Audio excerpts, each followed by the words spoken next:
नमस्कार। सोचिए, एक ऐसा प्राचीन ग्रंथ जो हजारों साल पुराना तो है, लेकिन आज की जिंदगी के लिए एक गाइड बुक जैसा लगता है। ये कोई सिर्फ पूजा पाठ की किताब नहीं है, बल्कि ये तो स्वास्थ्य, शांति और प्रकृति से कैसे जुड़े, इसका एक प्रैक्टिकल मैनुअल है। तो चलिए आज अथर्ववेद के रहस्यों को समझते हैं।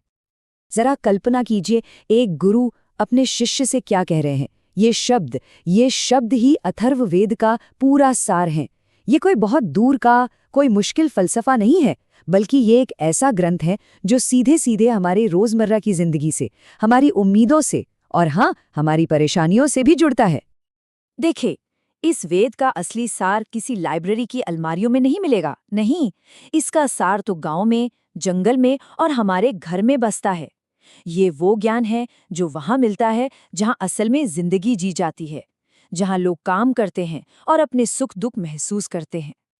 तो असल में अथर्ववेद दिखता कैसा है? ये कोई किताबी बातें नहीं है, ये तो एक्शन में है। ये है जड़ी बूटियों की वो महक, बारिश के लिए किसान की उम्मीद भरी वो प्रार्थना और शांति के लिए किया जाने वाला एक सामूहिक मंत्रोच्चार। मतलब ये आम इंसान की जरूरतों को पूरा करने वाला एक बिल्कुल प्रैक्टिकल ज्ञान है। तो फिर सवाल उठता है कि ये ग्रंथ असल में है क्या? क्या ये बस कुछ बिखरे हुए विचारों का कलेक्शन है? नहीं, ये वेलबींग का, यानी कल्याण और खुशहाली का एक पूरा का पूरा व्यवस्थित विश्वकोश है, एक एनसाइक्लोपीडिया है। और ये विश्वकोश कितना बड़ा है? लगभग 6000 मंत्र। जरा सोचिए, 6000! ये नंबर ही अपने आप में इस ग्रंथ की विशालता और गहराई बता देता है। ये ज्ञान का कितना बड़ा खजाना है जिसे न जाने कितनी पीढ़ियों ने सहेज कर रखा है, ताकि जिंदगी के हर पहलू को समझा जा सके। और हाँ, ये इतना बड़ा ज्ञान यूं ही बिखरा हुआ नहीं है। इसे बहुत करीने से 20 कांडों यानी कि किताबों में बांटा गया है। और इन किताबों में है 731 सूक्त या भजन। पारंपरिक तौर पर इसका श्रेय ऋषि अथर्वन और अंगिरस को दिया जाता है, जिन्होंने इसे एक ऑर्गेनाइज्ड एनसाइक्लोपीडिया का रूप दिया। अच्छा, इसकी खासियत को और अच्छे से समझने के लिए इसे बाकी वेदों के साथ रखकर देखते हैं। एक बहुत ही सुंदर रूपक है। मान लीजिए, अगर ऋग्वेद आकाश की तरह विशाल है, यजुर्वेद यज्ञ के अनुष्ठान जैसा है और सामवेद एक मधुर संगीत की तरह है, तो अथर्ववेद पृथ्वी है। क्या कमाल की और कितनी सटीक तुलना है ना? ये हमें सीधे जमीन से जोड़ता है, हमारी इस भौतिक दुनिया से, हमारे शरीर से और हमारे समाज से। तो अब सवाल ये है कि ये पृथ्वी जैसा वेद हमें सिखाता क्या है? असल में ये जिंदगी के 3 सबसे जरूरी स्तंभों पर फोकस करता है: हमारी सेहत, हमारी सुरक्षा और हमारी खुशहाली। सबसे पहले और शायद सबसे जरूरी बात, अथर्ववेद दुनिया के सबसे शुरुआती मेडिकल टेक्स्ट्स में से एक है। इसमें बुखार और घावों के इलाज से लेके जहर को बेअसर करने वाले मंत्रों तक का डिटेल्ड ज्ञान मिलता है। और ये भी दिखाता है कि उस जमाने में भी फिजिकल हेल्थ को स्पिरिचुअल वेलबींग से कितना गहरा जोड़ा गया था। असल में आज हम जिस आयुर्वेद को जानते हैं ना, उसकी जड़ें वो सीधे अथर्ववेद में मिलती हैं। जी हाँ, इसी प्राचीन ज्ञान ने उस मेडिकल सिस्टम की नींव रखी थी जो आज भी पूरी दुनिया में लोगों को सेहतमंद बना रहा है। अच्छा, सेहत के अलावा अथर्ववेद एक तरह का आध्यात्मिक कवच भी है। इसमें ऐसे मंत्र हैं जो मन को डर और बुरे सपनों से बचाते हैं। ऐसी प्रार्थनाएं हैं जो तूफान जैसी मुश्किलों से सुरक्षा देती हैं। और तो और नेगेटिव एनर्जी से बचने के उपाय भी इसमें बताए गए हैं।